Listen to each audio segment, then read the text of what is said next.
Bueno, pues muy buenos días a todos. Damos inicio con esta segunda mesa. Gracias por su participación a nuestros tres ponentes, nos falta uno. Pero también a todos ustedes que nos siguen desde esta misma plataforma de Zoom y en nuestras redes sociales. Gracias a quienes nos acompañan desde otros estados de la República y también a quienes nos acompañan desde otros países. Saludos a República Dominicana, saludos a Estados Unidos, saludos a Colombia, Argentina, Perú, Israel, veo también por ahí, y a todos los miembros de Save Democracy que ya se encuentran también por aquí. La dinámica de trabajo, como ya les expliqué, consiste en una presentación de nuestros ponentes de 15 minutos cada uno, y si es necesario les avisaré un minuto antes de que culmine su tiempo, y al finalizar 30 minutos de preguntas y respuestas. Voy a empezar por presentar a nuestros invitados. La doctora María de los Ángeles Fromo Rangel es doctora en Derecho por la Universidad Complutense de Madrid, con maestría en Salud Pública y Fiscal por el Centro de Estudios Financieros de Madrid y licenciada en Derecho por la UNAM. Destaca su desempeño y experiencia en los ámbitos de seguridad y justicia para articular esfuerzos sobre el combate a la delincuencia y prevención del delito. Ha logrado articular esfuerzos entre instituciones del sector público y privado en temas de prevención del delito y violencia de género, lo que la ha llevado a recibir diversos reconocimientos y distinciones por su trayectoria profesional. En el sector público federal fue secretaria general de Acuerdos del Tribunal de lo Contencioso Electoral, titular de la Fiscalía Especializada para la Atención de Delitos Electorales, FEPADE, de la PGR, donde recibió también diversos reconocimientos y premios nacionales por la instrumentación del Sistema de Gestión de Calidad Total. Asimismo, se desempeñó como titular de la Unidad Coordinadora de Vinculación y Participación Social de la Secretaría de Salud. Fue la secretaria técnica del Consejo de Coordinación para la Implementación del nuevo Sistema de Justicia Penal Acusatorio de la Secretaría de Gobernación. En el sector privado ha sido abogada corporativa y de relaciones institucionales en grupos empresariales transnacionales como Cemex, Maseca y MedLife. Actualmente es socia fundadora de MAF y Asociados, así como profesora de la UNAM. Ha escrito diversos artículos y dado conferencias en México y otros países de América y Europa. El doctor Héctor Díaz Santana es abogado por la Universidad de Guadalajara y doctor en Derecho por la Universidad Complutense de Madrid. También ha realizado estudios de posgrado en Ciencia Política en el Centro de Estudios Políticos y Constitucionales de España, así como en técnicas de investigación social en el Instituto Nacional de Estadística eh, en Argentina. Como conferencista ha participado en diversos foros y seminarios en España, Chile, Estados Unidos, Argentina, Uruguay, Rusia, Brasil, Estados Unidos, Venezuela, República Dominicana y en 28 entidades del país. Ha desarrollado proyectos de asesorías para instituciones públicas y privadas, nacionales e internacionales, en México para el IFE, el Tribunal Electoral del Poder Judicial de la Federación, la FEPAD, el CONACYT, la Presidencia de la República, la OEA, el PNUD y la FIAP. Colaboró como consultor en procesos de reforma electoral en México y en el extranjero, Chile y República Dominicana. En 2003 y 2004 fue consultor del Centro Carter, para el referendo revocatorio de Venezuela. Como articulista ha publicado en revistas especializadas en México, Chile, España, República Dominicana y Argentina. Una de sus publicaciones recientes en coautoría es Memoria Histórica de la Transición Democrática en México, 1977-2007, y Documentos Básicos para Entender el Cambio Político, 2009. En su experiencia laboral se puede mencionar que es profesor o fue profesor investigador de la Facultad Latinoamericana de Ciencias Sociales Flaxo, directivo de la FEPADE de 2005 a 2009, profesor de la UNAM y en el Instituto Politécnico Nacional. Desde el año 2001 es miembro del Sistema Nacional de Investigadores, ha sido articulista y comentarista en diario La Crónica de Hoy, El Informador de Guadalajara, Contenido TVC, Detrás de la Noticia, Radio Fórmula, CNN y Canal 40. Esta segunda mesa de análisis es parte del foro La calidad de nuestras guarniciones rumbo a la elección 2024, nombre que fue tomado, como ya lo explicó en la mesa pasada, en esta primera mesa que tuvimos el viernes durante los trabajos sobre el papel de nuestros órganos electorales de administración y justicia, y lo explicó muy bien nuestro querido Arturo Núñez.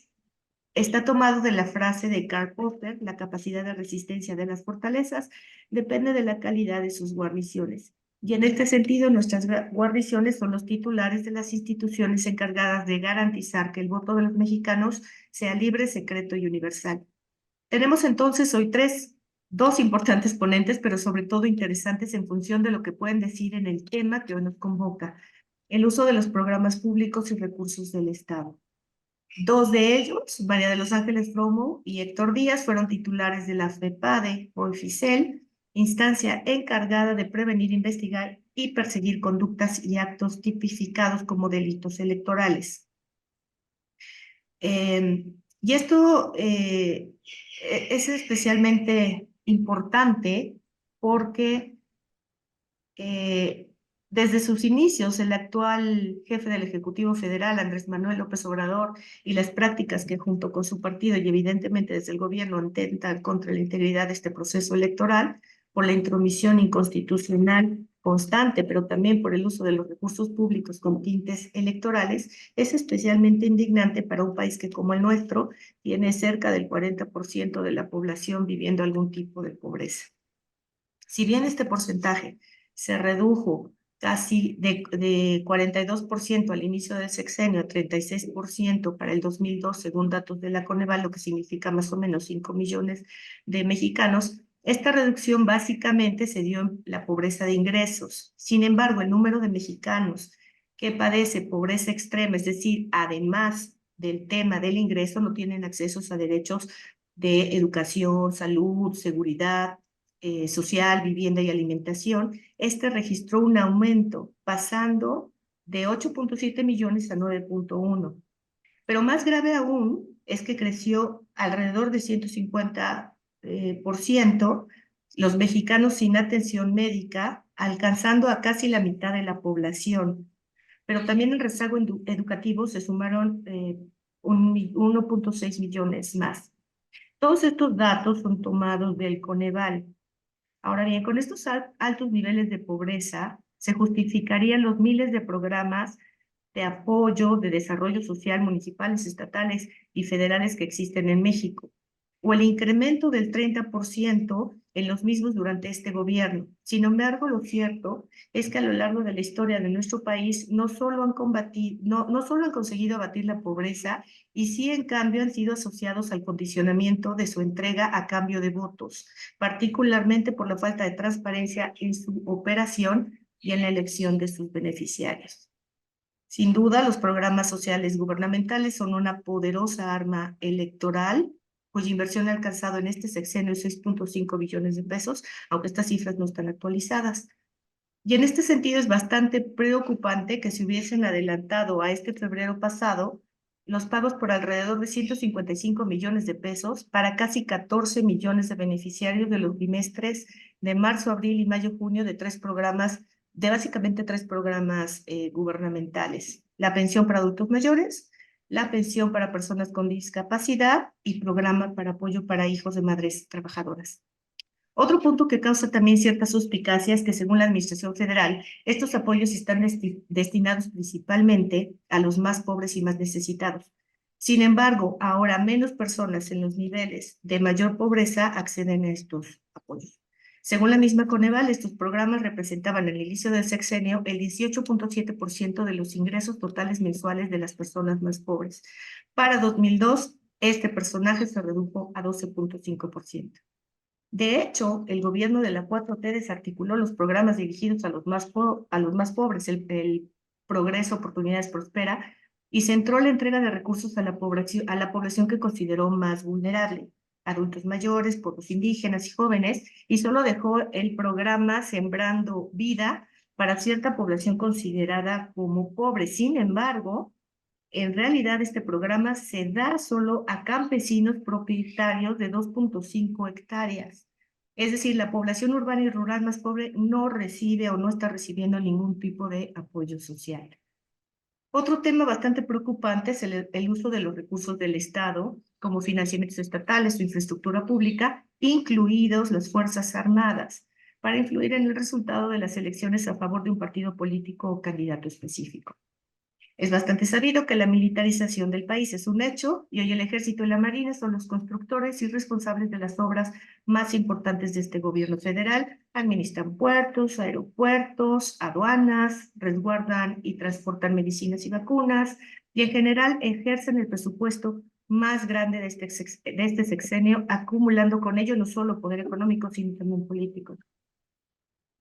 Y esto nos lleva a pensar que con toda seguridad participarán de este proceso electoral. De hecho, no fue casual que resguardaron de forma bastante escandalosa las instalaciones del INE desde el primer minuto del pasado 6 de marzo, día de la celebración del primer debate presidencial.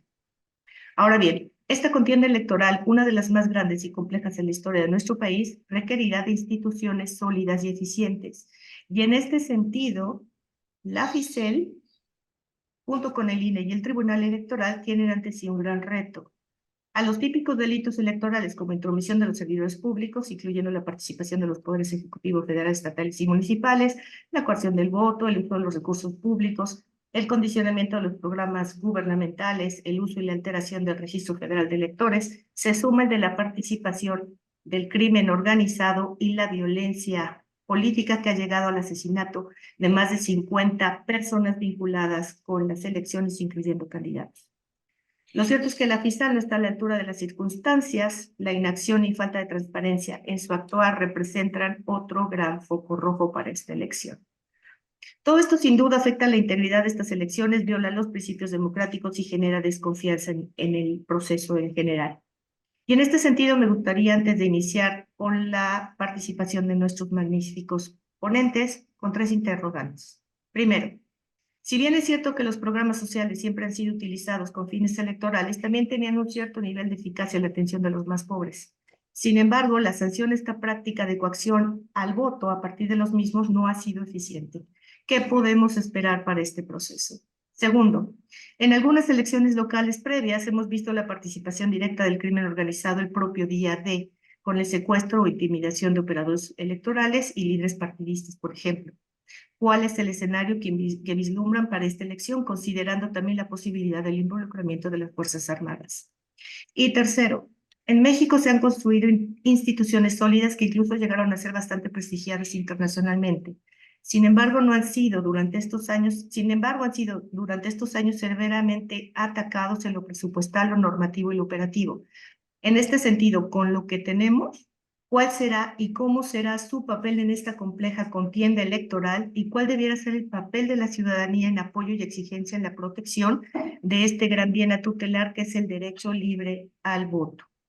Una vez dicho esto, me gustaría darle la palabra a la doctora María de los Ángeles Fromo. Adelante, doctora.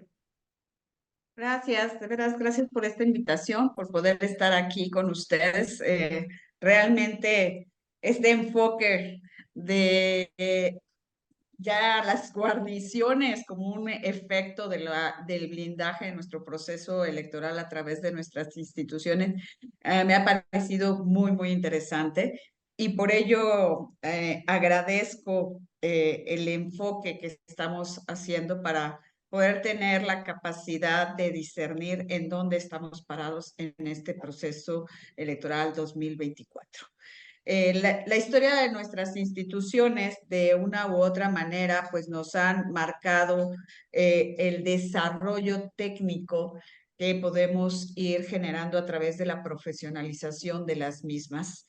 Me queda muy claro, existe un cuerpo profesional de servidores que han hecho carrera en el Instituto Nacional Electoral, en el propio Tribunal Electoral. Ellos han generado esta base sólida a base incluso de todas las disposiciones legales que se han ido perfeccionando elección tras elección.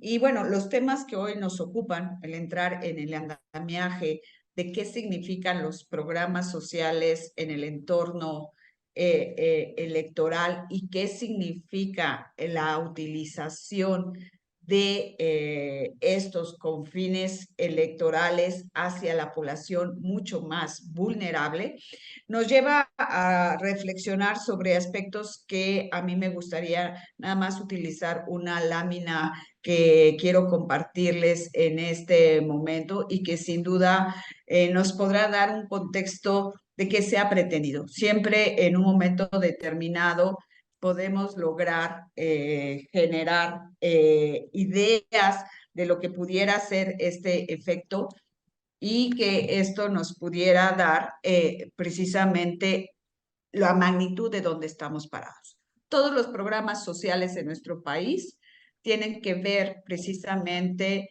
con mecanismos y instrumentos gubernamentales en los cuales pueden de alguna manera incidir en esa fidelidad de ciertos grupos si estos son malentendidos como simple ayuda directa de quien gobierna, no de quien en su momento determinado tiene la obligación de coadyuvar para impulsar un mejor desarrollo y establecer mecanismos que permitan reducir la pobreza.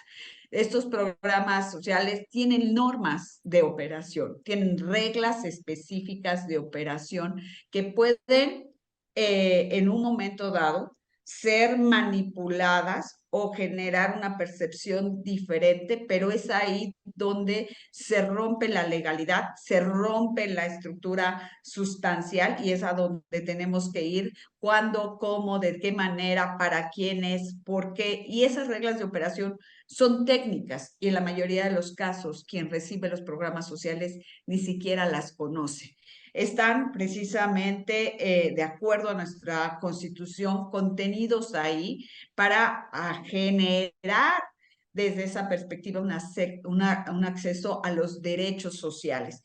Y esto significa que van hacia temas de educación, de salud, de alimentación, de calidad de esa alimentación, de una vivienda digna, decorosa y en aspectos de desarrollo económico, pero es un derecho constitucional que no hay por qué vulnerarse en un manejo de identificar que son dados por un grupo determinado en el gobierno y lógicamente son destinados a esos grupos que están focalizados y que tienen esas condiciones. Entonces, bajo este aspecto en donde nosotros vemos la mecánica en la cual se desarrollan los programas sociales y en la cual podemos estar inmersos en una legalidad con una constitucionalidad de quien lo desarrolla, pues lo que deberíamos entender es que hace falta esa comunicación de que los programas sociales no pueden ser comunicados como una ventaja hacia favor de un grupo en virtud de quien está en el gobierno, o que es una canonjía, o que es una situación en que es por motu propio de quien está gobernando. Los programas sociales son históricos en nuestro país. Han sido una lucha permanente para poder fortalecer mecanismos de desarrollo que permitan reducir los niveles de los grupos vulnerables en nuestro país. Entonces, existen, y voy muy rápido a esto, a que pues existe todo un sistema de cuáles son esos apoyos, cuáles son los montos asignados, cuáles precisamente los elementos en los cuales ya están integrados dentro de una obligación gubernamental y de coadyuvancia del gobierno para fortalecer a estos sectores. Estos son los programas que actualmente hoy se encuentran en nuestro país, que están regulados presupuestalmente, y es lo que yo quiero hoy generar esta idea. Hay presupuestos asignados, dirigidos, debe haber padrones de beneficiarios, debe haber una lista específica en donde se diga a quién, cuánto y por qué se está otorgando un programa y que esas reglas de operación están determinadas para poder seguir que no sean condicionados. Es decir, el panorama de cómo se están dando, por ejemplo, si nos vamos al tema de las pensiones para adultos mayores, pues vamos a encontrar que están dirigidas a esos personas que han ya establecido la necesidad de recibirlo, en donde han señalado que tienen en su momento dado la posibilidad de acceder y deben estar precisamente en ese padrón identificados, pero que no es una condicionante la voluntad del gobierno, es precisamente un factor en el cual estamos viendo desde esa perspectiva los derechos que les tienen reconocidos. Esto, lógicamente, bueno, estos han sido los programas prioritarios en este sexenio, cómo se han ido dando, ustedes pueden ir viendo cada uno de ellos. Se están tratando de acoger a las distintas edades, a los distintos sectores vulnerables y para poder generar un desarrollo. Esto nos lleva a que precisamente vamos viendo cómo se da ese factor de ir creando desde que inició este gobierno la idea que los programas sociales son un derecho constitucional, pero que además no pueden ser usados en favor de un determinado partido político. El punto, podríamos decir, más crucial de esta intención de que no fueran utilizados con fines electorales fue en abril del 19, en donde se establece la prisión preventiva oficiosa. Pero eso es lo que nos dicen, nos dice precisamente la ley, cómo se establece este mecanismo de fortaleza que se le quiere dar a que no hay manera que los programas sociales puedan condicionarse. Lo cierto es que una cuestión puede ser lo que dicen nuestras leyes, lo que dicen nuestras normas, lo que establecen las reglas de operación de los programas sociales, el que se busque desde esta perspectiva la no utilización para no generar la compra y coacción del voto, y otra es lo que está sucediendo o pudiera llegar a suceder como un manejo aterrizado ya en el campo. ¿A quiénes se les está entregando? ¿Bajo qué términos se les está entregando? Por eso hoy hay tanta duda de ese despliegue que se ha hecho de los siervos de la nación, en donde son ellos los que han estado generando esos padrones de beneficiarios de los programas y ese acercamiento permanente de saber. Hay incluso denuncias, hay públicas, mediáticas, en donde se condiciona que un porcentaje de esos programas que reciben las distintas familias o los distintos beneficiarios debe ser retribuido para los siervos de la nación y estos a su vez para posibilidades de apoyar algún partido político en el poder. Entonces, ¿a qué quiero ligar esto en este momento los programas sociales? Por otro lado, como se mencionó aquí, hay una fiscalía especializada en materia de delitos electorales a nivel federal y a nivel local. Sus titulares, en el caso federal, pues son designados por nuestro Congreso de la Unión a través precisamente de la Cámara de Senadores, entre perfiles que sean sometidos por el presidente de la República. Y hoy pues tenemos al frente pues a una persona que de alguna manera ya pues ha superado una edad pues de adulto mayor por muchos años, que su capacidad quizás de generar esa presencia en todo el territorio es disminuida, que no se siente ni siquiera la posibilidad de conocer exactamente cuáles son los mecanismos para denunciar, cómo proteger los temas de compra y coacción de voto, cuál es la manera en que esto deba documentarse para poder ser analizado por un ministerio público. Hoy sabemos que pues hay denuncias anónimas, que hay denuncias que se puedan hacer por teléfono, por correo, que se puedan generar de tal manera en esas plataformas que puedan aterrizar. No se ha establecido toda una mecánica abierta de que el uso de los programas sociales no puede ser con fines electorales, que es un delito, que incluso puede ser una falta administrativa sancionada por el Instituto Nacional Electoral, pero que también puede ser un efecto en el que nosotros, podríamos decir, puede conllevar la prisión a aquellas personas que puedan estar haciendo uso de los programas sociales para estos fines.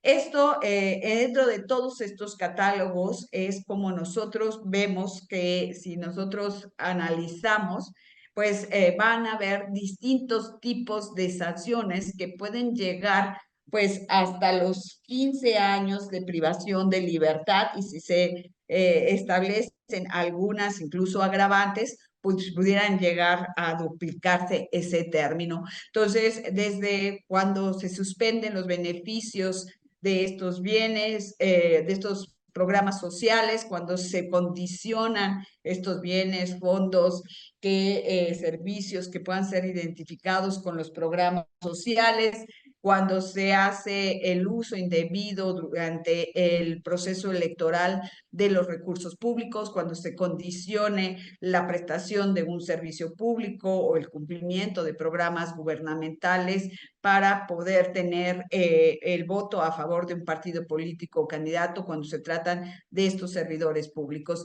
Y bueno, definitivamente, pues todo ello vemos que existe una serie de supervisiones que se puedan estar teniendo en cuenta, que pudieran generarse bajo esta tesitura de cumplimiento o incumplimiento de las reglas de operación de los programas sociales, y en donde precisamente pudiera haber esa ventanita de entendimiento de que los programas sociales se están utilizando para fines electorales. Entonces, a partir de ahora, se supone que no se pueden operar programas de manera pública, sino ya tienen que seguirse las reglas y que deberán entregarse. Tan es así que se tomó la medida de que se les adelantara a quienes reciben estos programas sociales con 3 meses de anticipación, y esto se ha entendido, pues sí, precisamente porque se ha condicionado que la imagen que los programas sociales los da un partido, cuando en realidad no los da un partido, los dan otras personas. Deben incluso entenderse que los servidores públicos deben actuar de manera totalmente imparcial, totalmente enfocada, que son programas que es un derecho de quienes están reconocidos en una circunstancia de vulnerabilidad. Y podemos decir que pues a partir de ahora no se pueden difundir estos temas. Entonces, sin embargo, bueno, pues podemos encontrar todos estos aspectos en los cuales yo me quiero enfocar, que hay mecanismos efectivamente para señalar que los programas sociales no se pueden utilizar con fines electorales. ¿Cuál es el punto crucial que nos enfocamos? Es la dificultad de que esto se pueda llegar a demostrar ante una autoridad. Y una denuncia en materia penal tiene una trayectoria de cómo se debe investigar, y esta investigación debe obtener pruebas contundentes para poderla presentar ante un juez, y esas pruebas deberán ser valoradas, discutidas en una audiencia de control para determinar si efectivamente existe o no el condicionamiento de un programa social. Entonces, esto nos hace que nuestra capacidad de poder encontrar estos elementos, de poderlos aportar a la autoridad y que la autoridad los pueda indagar con el punto de partida cuando dice compra y coacción del voto, o cuando en su momento dice uso indebido de los programas sociales para poder beneficiar a un partido político, a un candidato. Es estos elementos donde muchas veces las declaraciones, muchas veces los aspectos esenciales de qué es y en qué manera se condicionó ese programa social nos dificulta mucho el resultado de llegar a una posibilidad de que alguien pueda ser sancionado penalmente por un tipo de esta naturaleza. Se puede tener la percepción, se puede tener el impacto, porque las estadísticas no los han demostrado, pero sin duda estamos en un esquema en el que tenemos instituciones que quizás no están haciendo con fuerza su trabajo, tenemos un marco jurídico importante, pero el aspecto de cómo denuncio, qué tengo para denunciar y qué confianza le tengo a la institución para que llegue a una investigación adecuada cuando está dentro, aunque se diga de una fiscalía autónoma, pues dentro de un sistema que de alguna forma podemos decir que sigue siendo controlado por el Ejecutivo Federal. Con esto quiero terminar. Dejo aquí mi participación para que Héctor continúe. Muchas gracias. Gracias, María de los Ángeles. Adelante, doctor Héctor Díaz Santana. Muchísimas gracias. En primer lugar, bueno, Saludo a todo el auditorio. Es un gusto y es un placer estar con Safe Democracy en este foro que es bastante interesante. Por supuesto, con Marcela, que es la anfitriona, y la persona que realmente nos invitó y automáticamente aceptamos porque es un tema que es de gran relevancia de carácter nacional. A mi amiga María de los Ángeles Fromo, la verdad que es un placer estar con ella.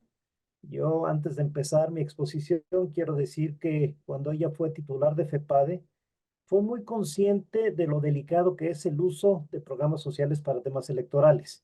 Y ella fue la que diseñó la estrategia nacional de lo que llamamos en aquel tiempo blindaje electoral, estrategia que fue evaluada por Naciones Unidas y fue reconocida como una de las mejores prácticas a nivel mundial. Así que Ángel, es un placer estar contigo. Y bueno, yo quisiera empezar diciendo que todos los países tienen programas sociales o programas asistenciales. Hay una diferencia entre lo social y lo asistencial. Los esquemas asistenciales son actividades de gobierno que atienden a personas en condición de marginalidad y que en un momento dado tiene que ver con un tema de alimentación y de salud. Los programas sociales tienen unas características diferentes. Los programas sociales tienen como objeto construir capital social. ¿Qué quiere decir? Que las personas que viven en la marginalidad, el gobierno les da un apoyo y este apoyo es un presupuesto que se construye con los impuestos de todos los mexicanos o los ingresos del Estado. Y la idea es apoyarlos para que salgan de su condición de marginalidad. En pocas palabras, los programas sociales contribuimos todos a formar esas grandes bolsas millonarias que existen. Y segundo, si el objeto es apoyar a personas pobres para que salgan de esa condición y que puedan estudiar, que puedan alimentarse o que puedan en un momento dado atender problemas de vivienda digamos, o del entorno social, la idea es construir mejores sociedades. Si ese dinero que tiene como fin sacarlos de su condición de marginalidad o de su condición de pobreza, lo utilizas para temas electorales, lo que estás ocasionando es, uno, que el objeto principal se rompa, no van a salir de la marginalidad, y número dos, corrupción. ¿Por qué? Porque no estás cumpliendo con el objeto establecido de dotar un presupuesto público para que sea bien utilizado en favor del bienestar nacional. En muchos países, cuando hablas de condicionamiento de programas sociales o de condicionamiento de cualquier, digamos, obra pública, los primeros teóricos hablaron de lo que era el clientelismo político. ¿Y qué es el clientelismo político? Es la operación que surge entre dos personas, una que es patrón y otra que es cliente, con la diferencia que uno se encuentra en condición no horizontal. Es decir, por su nivel de pobreza, tiene que aceptar la dádiva que le da el patrón y atender sobre todo a su petición, a su sugerencia. Históricamente, en muchos países los programas sociales se han utilizado para fines electorales. Estoy viendo, aquí hay amigos de Dominicana y de Argentina. Bueno, Argentina, bueno, ¿qué me dirán de los programas sociales que fueron y que hay teóricos en la materia que han dicho que los programas sociales han sido determinantes para que el partido justicialista o peronista esté ganando de manera recurrente elecciones? Pero bueno, existen en todo el mundo estas situaciones de clientelismo político donde estas personas de condición de marginalidad, por la dádiva que se otorga con recurso público, están obedeciendo sobre todo un tema de carácter electoral. Y esto al mismo tiempo, cuando hablamos de elecciones, genera una clara desventaja. ¿Por qué? Porque si bien es cierto que en México se han construido estrategias, plataformas y reformas estructurales en materia electoral para garantizar que la competencia política se desarrolle en condiciones de equidad, una de ellas es establecer un financiamiento público que se da a los partidos, otra es establecer topes a los gastos de campaña, pero cuando un partido político tiene los recursos del Estado y los utiliza para temas electorales, obviamente está rompiendo las condiciones de equidad política. El tema es que en México los programas sociales en los últimos años han aumentado de manera exponencial y tienen dos características.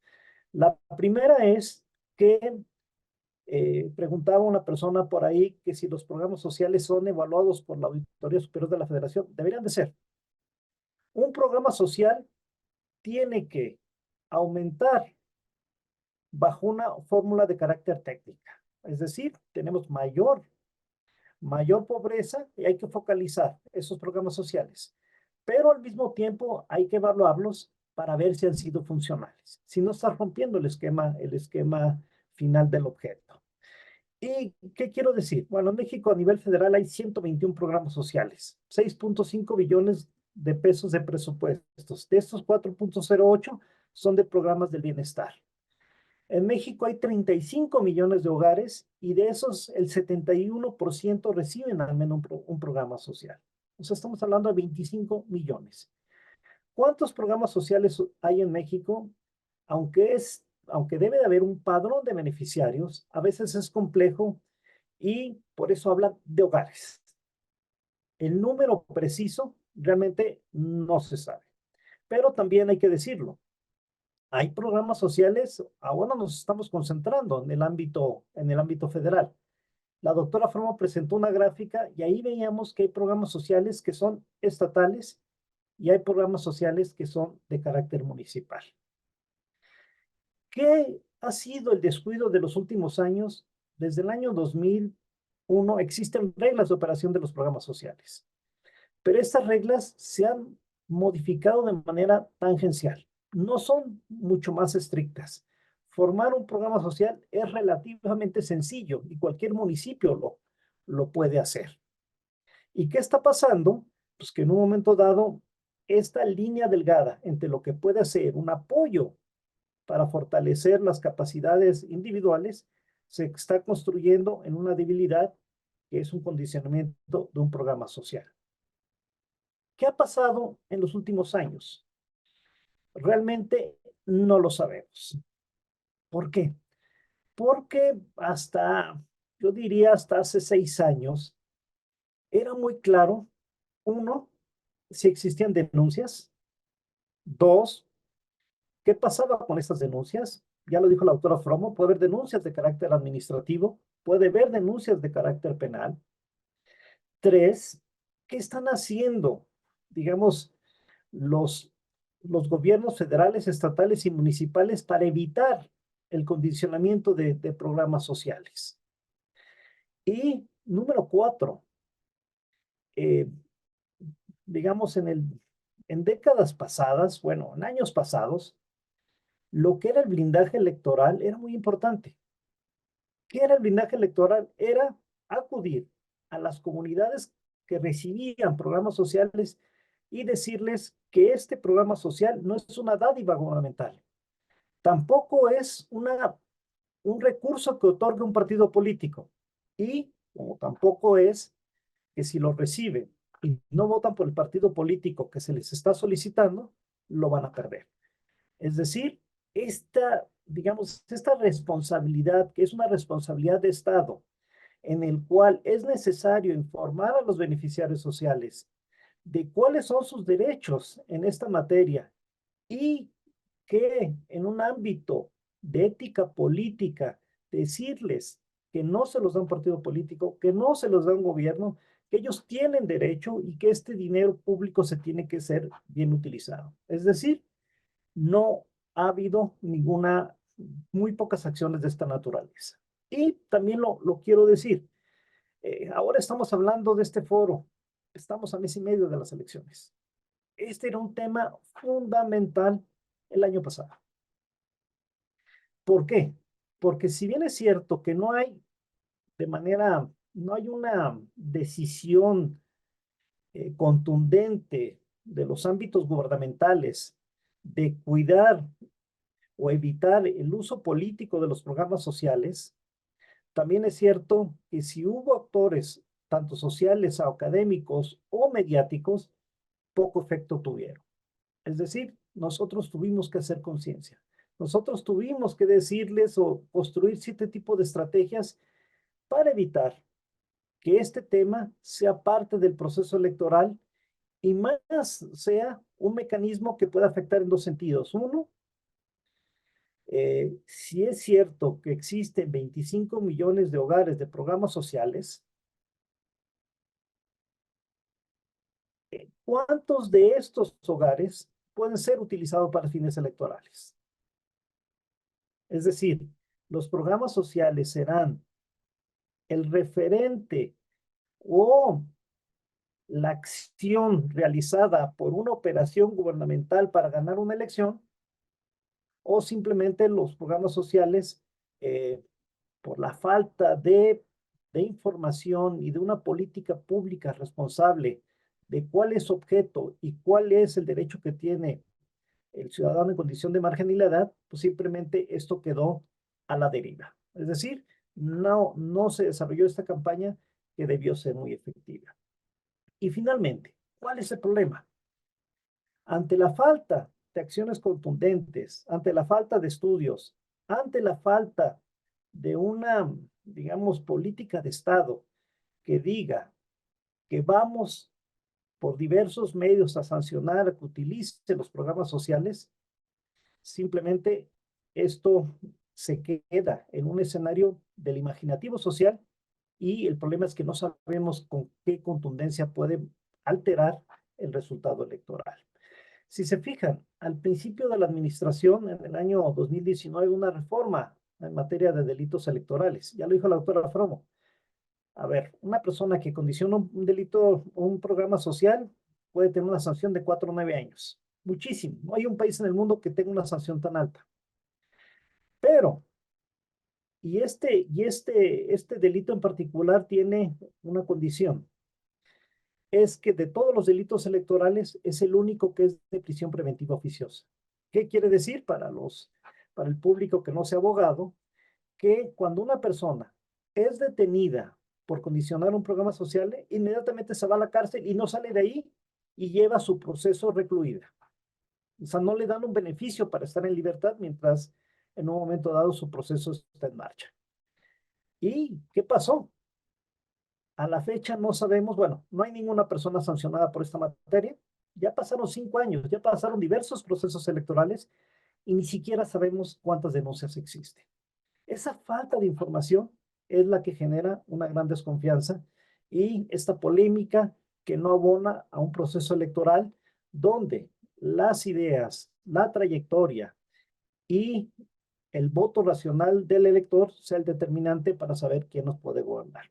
Y yo con esto concluyo y con mucho gusto doy el siguiente paso para las preguntas que consideren ustedes hacer. Muchísimas gracias.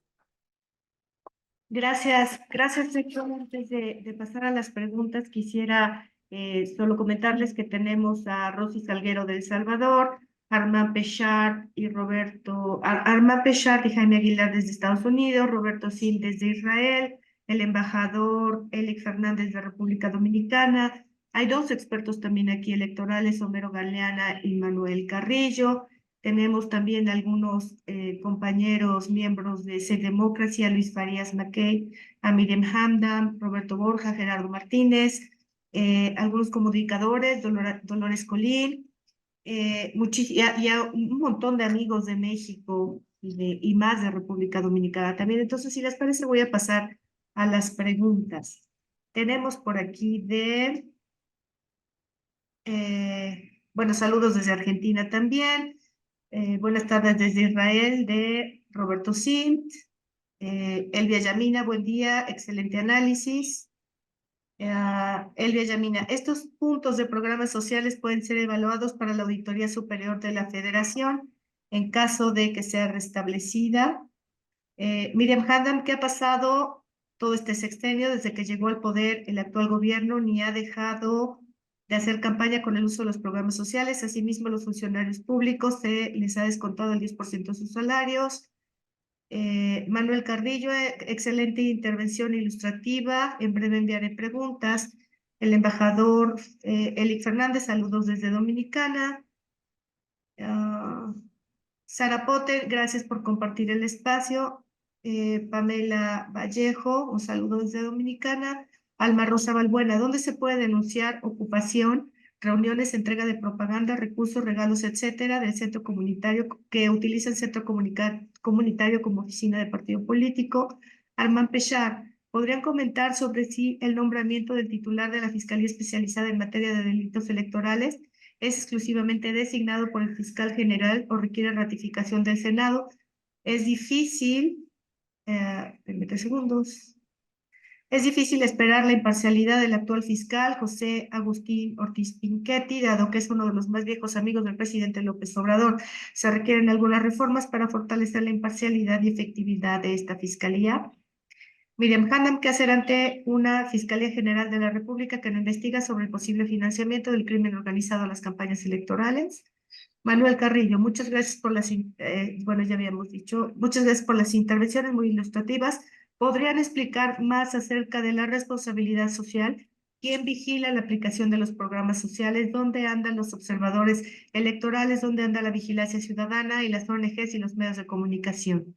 Lilia, ¿ha habido políticos investigados por condicionamiento de programas sociales?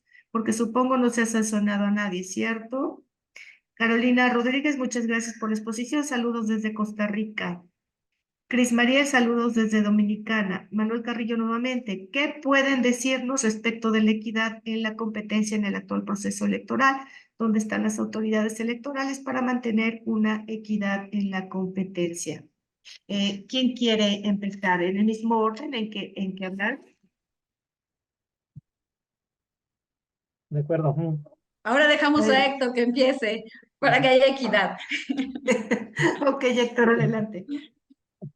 Es que son bastantes, pero bueno, voy a tratar de contestarlas. Miren, por el nombramiento del titular de la Fiscalía Electoral. En el año 2014 se hizo una reforma muy interesante. La ley digamos, la ley que contemplaba los delitos electorales estaba en el Código Nacional, Código Penal, ¿no? Y en el año 2014 se hizo una gran reforma y se hizo una ley general en materia de delitos electorales, una ley de carácter especializada, única en el mundo. Y para que se asusten, si ustedes hacen las combinaciones de las diversas conductas delictivas que existen en esta materia, son más o menos 2.300.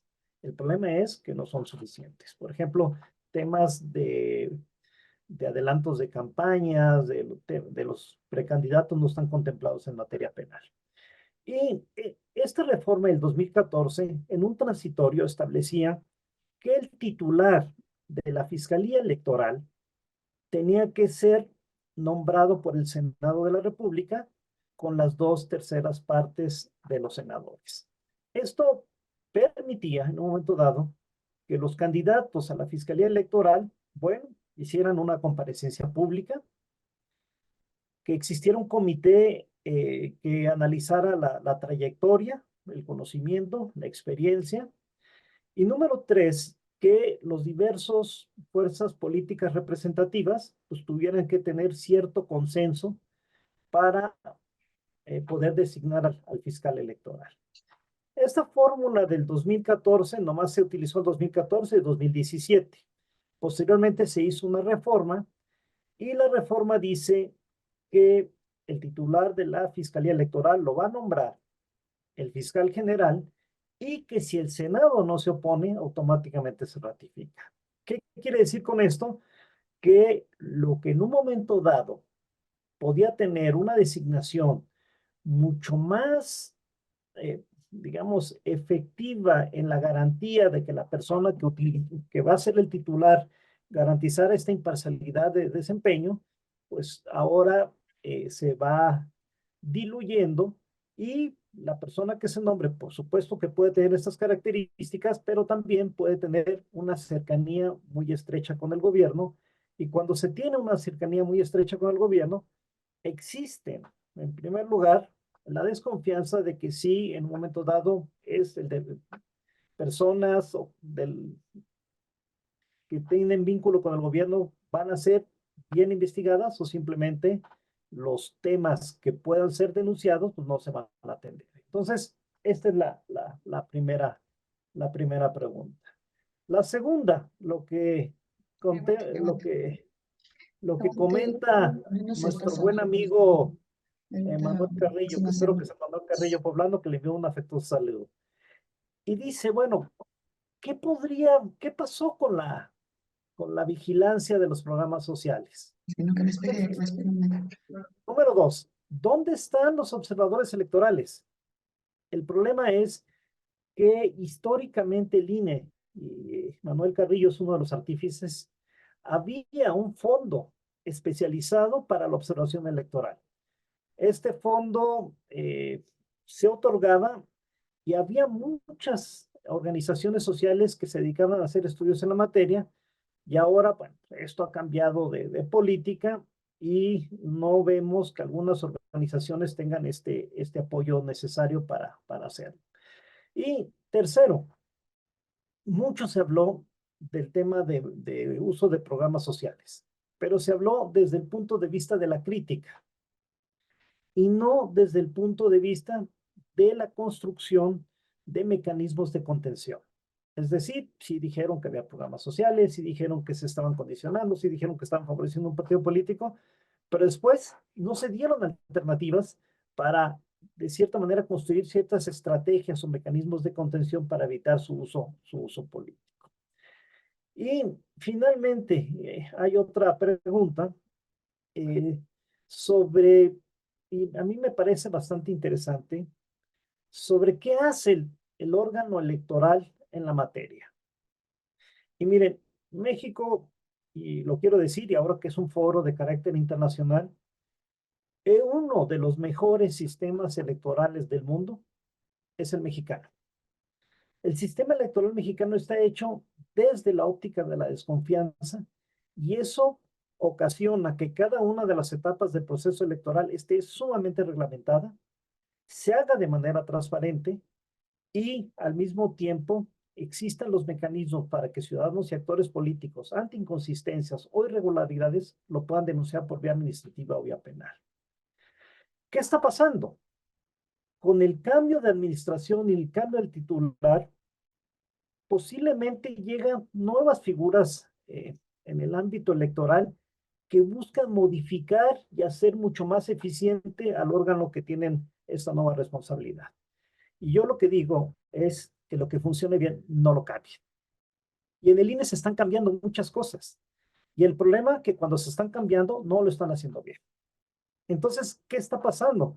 Por primera vez en 24 años estamos escuchando que no hay los funcionarios electorales suficientes para recibir los votos, que por el tema de austeridad no están teniendo los insumos necesarios. Tres, que los nombramientos de las áreas estratégicas pues siguen siendo vacantes o personas que van llegando sin la experiencia necesaria. Y cuatro, lo que me parece más grave, los temas fundamentales para que exista una buena elección, y voy a poner un ejemplo del PREP, que es el programa de resultados preliminares, lo quisieron modificar y a mes y medio o 2 meses de la elección dijeron que su reforma o su nuevo proceso no les funciona. Entonces, ¿qué quiere decir? No sabemos si este INE, que tiene la fortaleza, digamos, de los años y de la experiencia, va a poder organizar bien la elección. Yo la verdad, tengo la esperanza que el otro sector del INE, porque hay que decirle, existen dos ámbitos en el Instituto Nacional Electoral. Las personas que son los titulares, que son los que toman las decisiones estratégicas, y número dos, el servicio civil de carrera. Para mí, el servicio civil de carrera, o sea, los funcionarios que están en las juntas distritales, en las juntas estatales, son los que pueden sacar adelante esta elección.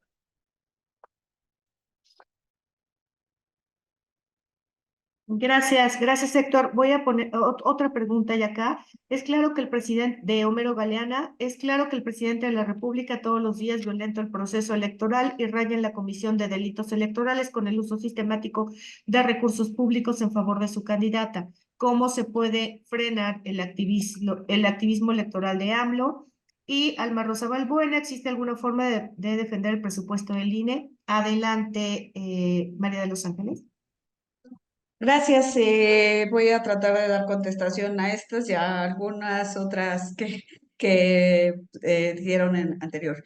Yo creo que hay mecanismos para poner conocimiento estos hechos ante nuestras autoridades.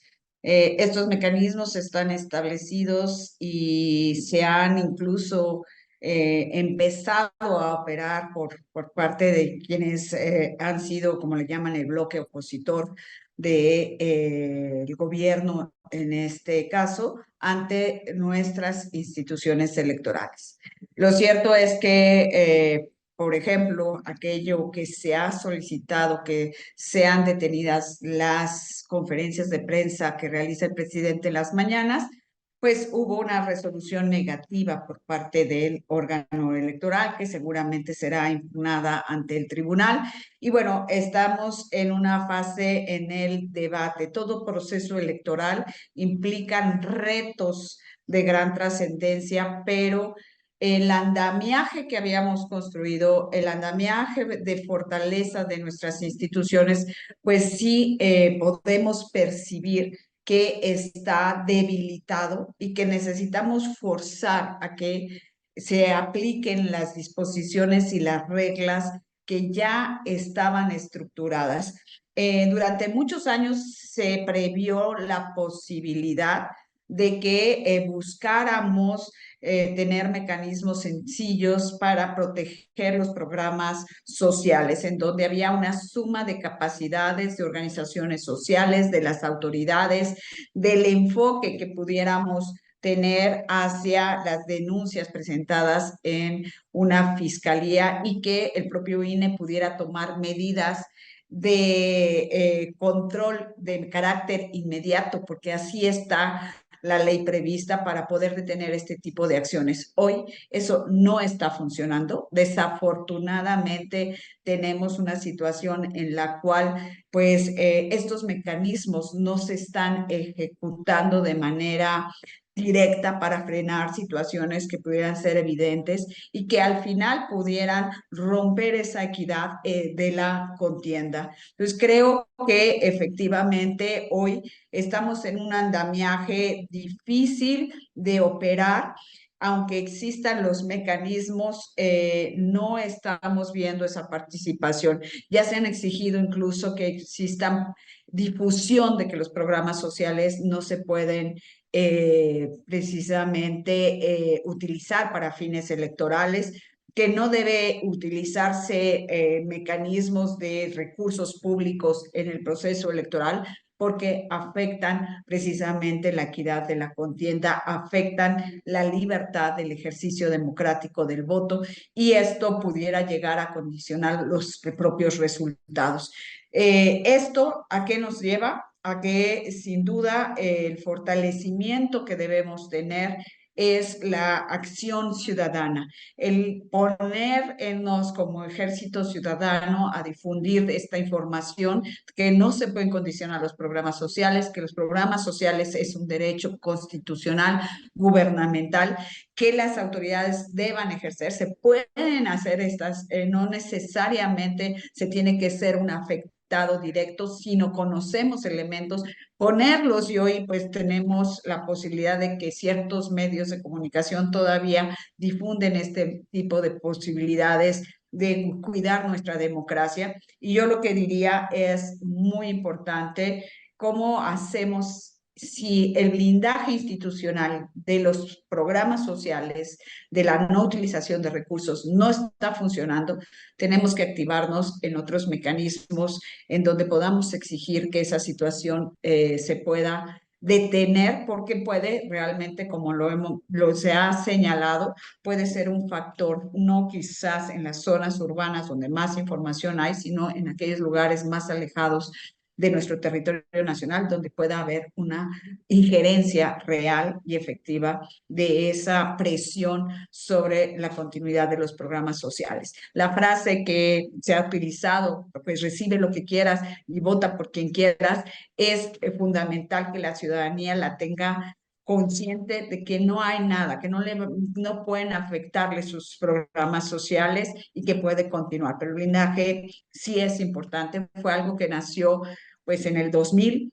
A partir de ahí se perfeccionó y finalmente, pues en estos últimos años se vino totalmente en declive porque no había esa transparencia, no había ese compromiso gubernamental de ningún gobierno, ni federal, ni estatal, ni municipal, a cuidar esos efectos de que no hubiese una injerencia en los procesos democráticos de nuestro país y cada vez pues vemos esa debilidad institucional. Gracias, doctora Fromo. Tenemos aquí otra pregunta hablando justamente de medios de comunicación, de Dolores Colín. Dice: mi agradecimiento a Ser Democracy por estas mesas y por la gran calidad de los panelistas. El tema es fundamental en este proceso electoral 2024, son los programas sociales. Lo que estamos viendo todos es el uso clientelar. ¿Qué pasa con la autoridad electoral? No ve lo que la sociedad está viendo. Sin pudor, los ejércitos de siervos de la nación visitan comunidades de bajos recursos y comunidades de clase media y alta, promoviendo el voto por los partidos oficiales.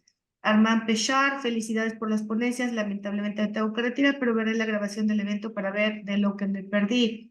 Homero Galeana, por aquí puso, por ahí lo perdí, porque puso que muchos saludos a los dos ponentes, grandes amigos. Un tema que ya tocaron ambos, que tiene que ver con los observadores electorales. En la elección, en la pasada elección en el Estado de México, pudimos observar la participación de observadores electorales de Honduras, Nicaragua, Venezuela. ¿Qué mecanismos existen también para denunciar este tipo de actos, aunque tienen que ver con internacionales? Pues evidentemente no vienen a observar la elección, sino a avalar algún candidato. Héctor. Sí, sí. A ver, yo quiero empezar también con lo que comenta nuestro amigo Homero Galeana. ¿Cuál es la capacidad que tienen las autoridades electorales para poder sancionar al presidente de la República en caso de que esté cometiendo irregularidades en materia administrativa o en materia penal? Y miren, hay que hacer una reflexión rápida, que el presidente actual que tenemos es muy diferente a los anteriores. Es un presidente que es indudable su liderazgo social, pero también es un presidente que ha modificado el esquema en el entorno electoral. Ningún presidente del país se metió con el Instituto Nacional Electoral. Ningún presidente, en un momento dado, bajó el presupuesto y puso en riesgo, digamos, bajándolo, una buena elección. Y ningún presidente ha hecho una especie digamos, de utilización de los medios, aquí lo vemos por sus mañaneras, en el que haya incidido en temas de carácter electoral. Los presidentes posiblemente, no digo que no, podían apoyar de manera velada a su partido o a sus candidatos, pero un tema tan abierto y tan público no había existido. ¿Qué quiero decir con esto? Que un demócrata lo demuestra en su capacidad de autocontención y de respeto a las leyes. Si este presidente no lo hizo, lo normal o lo que debería, digamos, de ocurrir es que tanto el INE como el Tribunal Electoral le sacaron la tarjeta amarilla o la tarjeta roja. El INE lo trató de hacer y se polemizó más. ¿Y qué ha pasado? Ese es un tema que tenemos que platicar y que tenemos que debatir pasando el proceso electoral. Imagínense una sanción grave al presidente y que el presidente durante el proceso electoral existe un conflicto de acusaciones mutuas unos y otros, afectaba el proceso electoral. Entonces tampoco es fácil sancionar de manera enérgica un presidente. En este proceso de consolidación democrática del país todavía no lo hemos logrado. Bueno, sí tenemos un sistema y un esquema debilitado, pero creo que la doctora Fromo dio la respuesta. Lo que necesitamos es una acción ciudadana.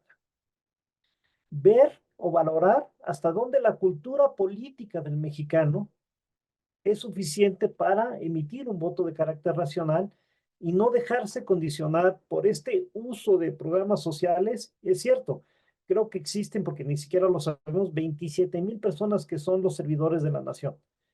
En materia electoral, como estrategia, tener 27,000 personas promoviendo el voto, hombre, cualquier partido político en el mundo lo quisiera tener. Por supuesto que yo no estoy diciendo que lo hagan, pero en caso que lo hagan, están rompiendo con las condiciones de competencia política y lo que es más grave, si existen denuncias, no lo sabemos. Y si hay denuncias, tampoco sabemos que los estén investigando y mucho menos que los estén sancionando. Este país no es un problema de leyes, sino es un problema de instituciones. Tienen la competencia suficiente. El problema es que no sabemos, por las condiciones actuales, qué tan efectivos han sido, pero ante la opinión pública parece ser que lo que se ha hecho es prácticamente tangencial.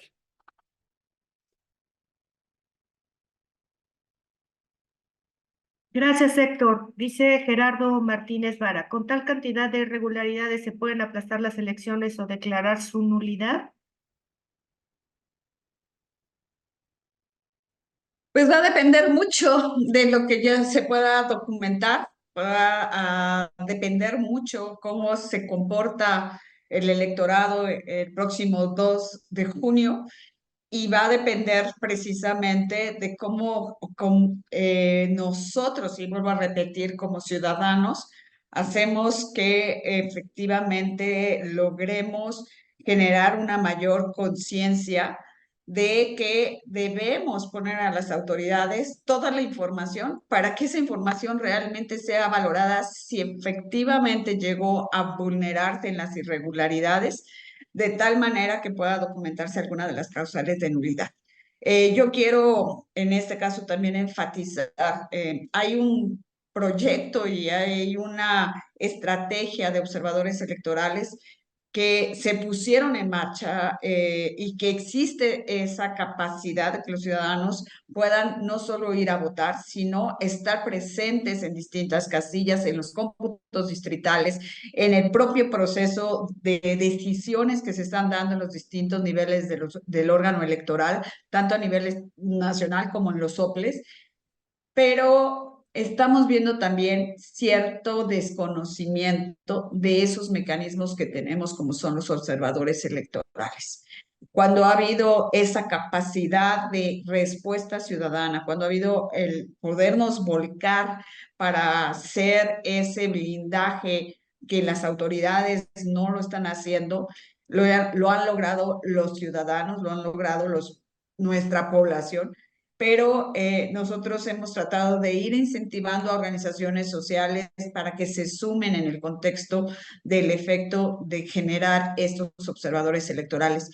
Es increíble, pero no subimos arriba de 10,000 observadores electorales en todo el país. Y eso está haciendo pues una crisis en donde tenemos más de 170,000 casillas en la capacidad de decir cómo podemos hacer que mediante la vigilancia ciudadana, la observación electoral, pueda generarse estos elementos para saber cuál ha sido y cuál será el grado real de afectación de nuestro proceso electoral. Hoy estamos en una debilidad, perdón que lo diga, institucional, operativa, ejecutiva.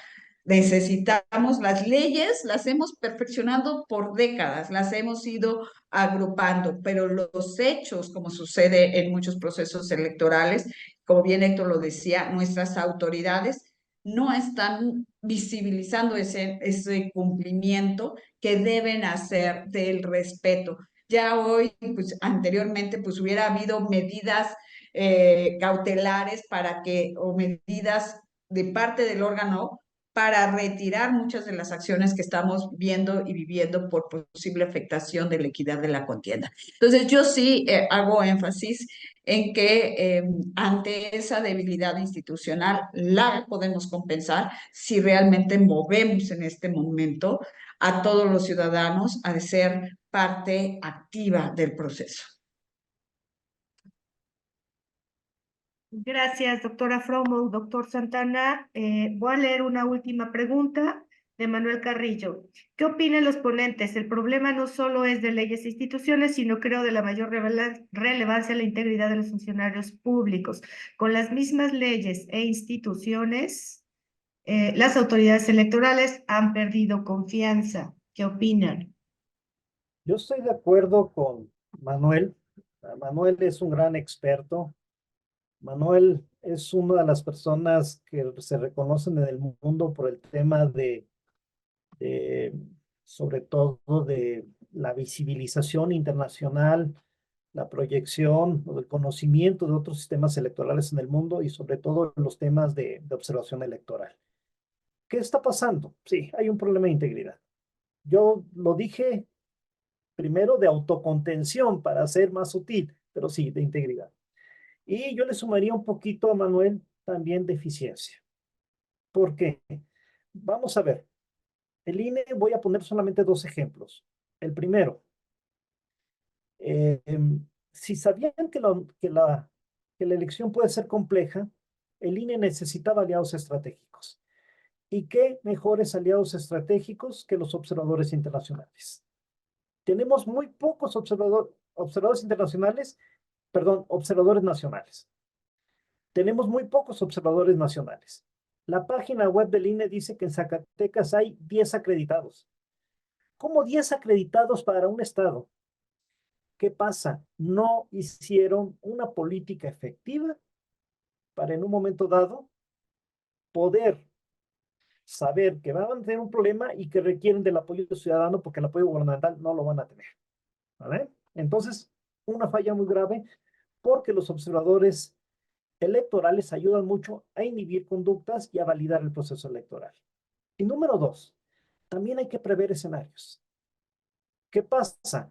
Si históricamente la mayor acusación al gobierno federal era el uso de programas sociales, ¿por qué el INE no hizo una campaña de prevención de delitos electorales que tenía que hacerlo con la FEPADE, pero también preventiva en no uso de programas sociales? La va a sacar, pero hombre, la va a sacar, ya parece que lo hicieron a contracorriente porque hubo mucha presión. Pero no, mes y medio antes de la elección, si ese era el principal problema, lo tenías que hacer antes. La pregunta es, no fue así. Y creo que en este sentido, sí será necesario hacer, digamos, un balance inmediatamente pasando el proceso electoral. Cuando dan el resultado, generalmente ya no te preocupas de la elección.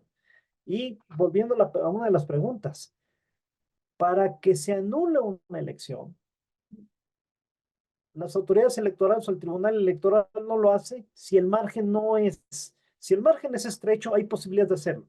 Si el margen es muy amplio, la verdad, objetivamente, difícilmente van a anular una elección, así existan muchísimas evidencias. Entonces, ¿qué quiero decir con esto? Hay que reflexionar y hay que documentar lo que pasó, las malas experiencias y también no solamente hablar de lo malo que se ha hecho, sino cuáles podrían ser las alternativas al respecto. Hay mucha experiencia en el país, muchísima. Manuel es uno de ellos. Eh, el maestro Núñez, o sea, de los mejores del país, fue el que construyó la reforma electoral del 94. O sea, capital humano y expertos en la materia existen. Simplemente hay que convocar y hay que evitar que un próximo proceso electoral pueda tener estas características de falta de certeza. Ojo, muchas veces no nos, no tenemos las miras bien puestas en lo que pueden ser oscilaciones negativas. ¿Qué quiero decir?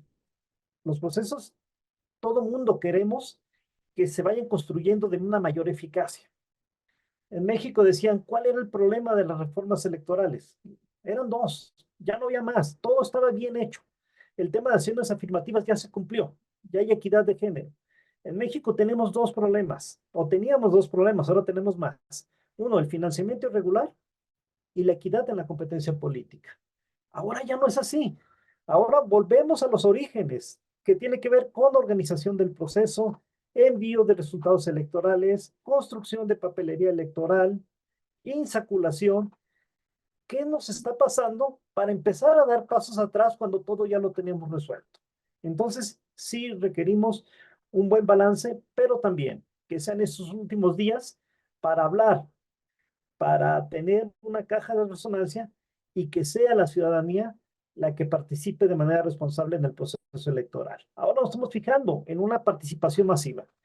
Pero señores, si les tocan la puerta diciendo que no tienen al funcionario electoral que va a recibir el voto, acepte. Yo creo que es un buen momento para que los mexicanos, ante la debilidad que existe, podamos participar y hacer este proceso electoral de la mejor forma que se pueda. Muchas gracias, doctor Díaz Santana. Una última pregunta y yo ya nada más les pediría cerrar con una reflexión final a los dos. Luis Núñez, venezolano, pero desde Perú. ¿Es una especulación sin fundamento o con fundamento que las Fuerzas Armadas y el narcotráfico apoyan a la candidata del gobierno? Gracias. Aquí hay una más que también me parece importante. La violencia presente en gran parte del país desincentiva la participación ciudadana. Yo creo que nos tenemos que volver a conectar la próxima sesión para hablar ahora sí del financiamiento irregular, porque es otro tema que realmente puede abarcar pues mucho tiempo, porque sí, efectivamente hay esa percepción de que existe recursos de procedencia ilícita, de que los reportes no se están dando. Tendríamos que explicar el marco legal en el que se dan pues los distintos financiamientos y cómo eso no está viéndose reflejado en lo que está teniendo de información nuestro Instituto Nacional Electoral. Entonces, es toda pues una mecánica entre que la percepción existe, el control debiera existir, pero lo que se está reportando pareciera que no está reflejándose en la realidad, en lo que es la realidad hacia esos reportes. Entonces, sí hay esa percepción, sí existen esos elementos. La violencia efectivamente, y hay miedo de la ciudadanía a salir a votar, a ejercer su voto, y puede haber incluso lugares en donde las amenazas sean reales y que eso impida un ejercicio realmente democrático y volvamos, como dice Héctor, a tener todos los factores que ya habíamos superado con una situación mucho más compleja ante la falta de esa fuerza de nuestras autoridades electorales. Algo que quiero reiterar, y vi también una pregunta por ahí, muy fácil es ser observador electoral, simple y sencillamente es entrar a la página del instituto, registrarse con su credencial de elector, tomarse una foto de tamaño de credencial y tomar un curso de 2 horas de conocimiento de lo que significa el proceso electoral en las distintas etapas y conocer cuáles son las obligaciones y derechos que tienen los observadores, observar el proceso que puede ser desde el día siguiente en que obtengan esa credencialización como observador y créanme que si lanzamos ese ejército de ciudadanos se pueda. Tenemos hasta el 7 de mayo. El 7 de mayo concluye la posibilidad de ser el registro de ser observador electoral. Así que pues movámonos como ciudadanos, generemos esto ante la falta de una verdadera fortaleza de nuestras instituciones. Yo lamento mucho, incluso debo decir, porque tanto Héctor como yo fuimos titulares de FEPADE, después FICEL, pues hay ahora sí, la omisión total de información, no se sabe qué está sucediendo dentro de esta institución, no hay una capacitación ni conocimiento de lo que pudieran los ciudadanos hacer ante las irregularidades. Y yo lo que quiero lanzar como mensaje final es agradecer de veras a esta extraordinaria organización por estos eventos, por este debate de expertos. Ojalá pues todo esto pueda ir aumentándose en el mayor conocimiento, no solo de los expertos, sino también de los ciudadanos, como hoy estamos queriendo que sepan más de cuáles son sus derechos y cómo pueden ayudar a que la democracia realmente existe una defensa. Hoy diría, ya no busquemos fortalecer, busquemos defender nuestra democracia y está en nosotros. Ayúdenos todos los que estemos aquí como expertos, sabemos la trascendencia que tiene ese efecto de generar mayor conciencia, mayor conocimiento y que podamos juntos pues ir documentando todo lo que está sucediendo para efectos de que, como decían, pues solo teniendo esa participación activa vamos a lograr que nuestro proceso electoral realmente pueda ser exitoso ante una deficiencia que hoy tenemos precisamente de nuestras instituciones. Muchas gracias. Y gracias otra vez, verás, Safe Democracy, por estos eventos extraordinarios. Quienes hayan impulsado todos estos seminarios, pues encantada de estar aquí con ustedes. Gracias, doctora Fromo. Héctor, adelante con tu mensaje final. Para contestar la última pregunta, la disputa del poder político por medio de la violencia se dio hace cientos de años. ¿Sí? Ahora, en un proceso de civilizatorio, se pregunta al ciudadano qué quiere que se gobierne. De una manera pacífica, de una manera transparente, de una manera pública, con derechos políticos y electorales reconocidos del ciudadano. ¿Qué está pasando? La violencia en las elecciones en México es una realidad. Y es una realidad preocupante por dos cosas. La primera, porque está afectando el proceso electoral. Y mucha gente dice que es el INE el que tiene que garantizar estas elecciones en paz. Y no, señores. Quien tiene que garantizar la paz pública es el Poder Ejecutivo. ¿Eh?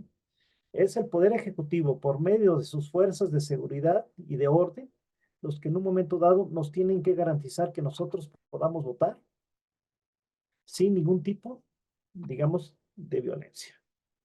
La segunda, ha habido un ámbito de, yo diría, de irresponsabilidad pública en el tema de la violencia. ¿Qué pasa? Candidatos asesinados, candidatos amenazados, candidatos agredidos, son las organizaciones sociales o son instituciones privadas las que llevan un registro. El gobierno no lo tiene. No lo sabemos. Entonces, puede haber más candidatos ahora, más asesinatos que hace 3 años. No tenemos cifras oficiales. Y eso debería de haber. Porque si está aumentando la disputa del poder político por medio de las balas, imagínense a dónde vamos a llegar. Y sobre todo, ¿quién va a evitar que en estas pequeñas comunidades, porque las presiones por medio de la violencia se dan de manera más contundente en las pequeñas poblaciones, donde la delincuencia organizada tiene los mecanismos de movilización y donde las fuerzas policiales simplemente no pueden hacer nada? En el ámbito más urbano tenemos esa garantía, que difícilmente la violencia puede ejercer presiones para saber por quién vamos a determinar. Así que este también es un tema que tenemos que considerar y este también es un tema que hay que decir, el ciudadano a la hora de votar realmente lo hace en libertad. Saber por quién votas es muy complejo y es muy difícil. Por eso hay que echarle valentía en todos los ámbitos. Uno, ir a votar y segundo, hacerlo en total libertad. Y yo también me sumo a los comentarios de la doctora Fromo de agradecer este panel bastante interesante, de agradecer estas reflexiones a mes y medio del proceso y sobre todo saber que tenemos hermanos de otros países que en América Latina vivimos los mismos fenómenos que afectan los procesos electorales. En América Latina está habiendo violencia, en América Latina está habiendo clientelismo político, y en América Latina hemos visto donde países donde la autoridad electoral era totalmente independiente han sido cooptados por el gobierno. Y esto nos está afectando. Por eso, querido Manuel, a ver cómo hacemos un seminario internacional de qué es lo que está pasando en materia electoral. O sea, ¿por qué estamos viviendo en un siglo de modernización, de que existen redes sociales, existe una reflexión profunda, estos retrocesos que están afectando primero a las autoridades electorales y segundo, a la calidad de la democracia. Muchísimas gracias y yo también hago una invitación para que votemos este próximo 2 de junio. Gracias, estimado doctor Díaz Santana. Tengo por aquí, hay muchísimas mensajes de felicitación y de agradecimiento. Nuestro socio, uno de nuestros socios fundadores, Edgardo Buscaglia, magnífico panel, gratitud por las sobresalientes participaciones. Y de verdad estamos muy agradecidos en Ser Democracy con su disposición para participar de este evento. Por ahí alguien escribió que son los rockstar de estos temas y en verdad así lo consideramos. Creemos que entre más informados estemos, entre más informada esté la ciudadanía, mejores decisiones podremos tomar y sobre todo tratar, como dijo por ahí la doctora Fromo, que es responsabilidad de todos defender la democracia y tratar de que este 2 de junio sea una fiesta democrática y no una tragedia democrática como todos los focos rojos lo anuncian. Les agradecemos muchísimo su participación a ustedes como panelistas y a todos ustedes que estuvieron con nosotros en este evento. Solo decirles que el próximo viernes tendremos la tercera mesa de análisis de este foro con el tema del crimen organizado en las elecciones 2024. Muchísimas gracias a todos nuevamente. Gracias, doctora Fromo. Gracias infinitas a los dos, doctor Díaz Santana. Gracias. Con Y gusto, hasta luego. inviten a Homero Galeán el próximo viernes, él sabe de temas de seguridad. Claro que sí. Muchas gracias de verdad Gracias. a todos los participantes y el gusto de estar con Héctor y contigo. Muchísimas gracias. Gracias, gracias. Hasta luego. Lindo día.